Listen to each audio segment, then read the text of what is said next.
எல்லாருக்கும் வணக்கம்.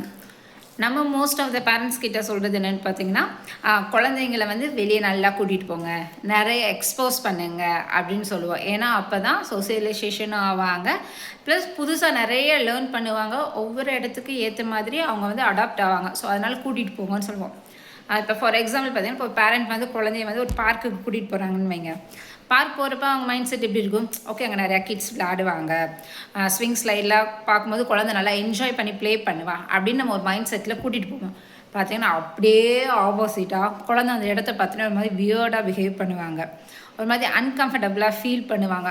ஸோ சில குழந்தைங்க பார்த்தீங்கன்னா ரொம்ப ஷவுட் அப்படியே கத்துவாங்க, அப்படியே ஸ்க்ரீன் பண்ணுவாங்க, கதறுவாங்க, உருண்டு கூட பெறலாம்.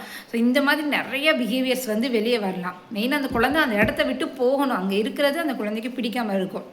அது ஏன் அப்படின்னு சொல்லி பார்த்தீங்கன்னா, உங்களுக்கு ஒரு எக்ஸாம்பிள் சொல்லியே சொல்கிறேன். இப்போ நம்ம மார்னிங் வந்து சீக்கிரமாக எந்திரிக்கணும்னு நினச்சா அலாரம் வைப்போம். இப்போ ஃபார் எக்ஸாம்பிள் ஒரு 5 o'clock நம்ம எந்திரிக்கணும்னு நினைக்கிறோன்னு வைங்க.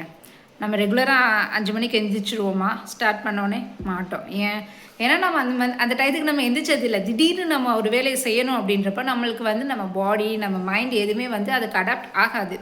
பட் நம்ம என்ன பண்ணுவோம், டெய்லி ஓகே இப்போ 5 o'clock அலாரம் வைக்கிறோன்னா மறுநாள் அந்த அலாரத்தை தள்ளி ஒரு 6 மணிக்கு எழுந்திரிப்போம். அடுத்த நாள் ஓகே ஒரு 5:45, அடுத்து ஒரு 5:30, அதுக்கப்புறம் 5:15, அப்புறம் 5 அப்படின்னு கொஞ்சம் கொஞ்சமாக தான் நம்ம 5 மணி வர்றதுக்கே நம்ம எந்திரிப்போம்.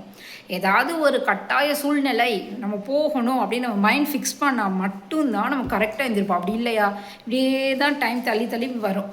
ஸோ நம்மளுக்கே அப்படின்னா அப்போ குழந்தைங்களோட நிலைமையை யோசிச்சு பாருங்கள், அவங்களும் அதை அடாப்ட் பண்ணிக்கணும் இல்லையா?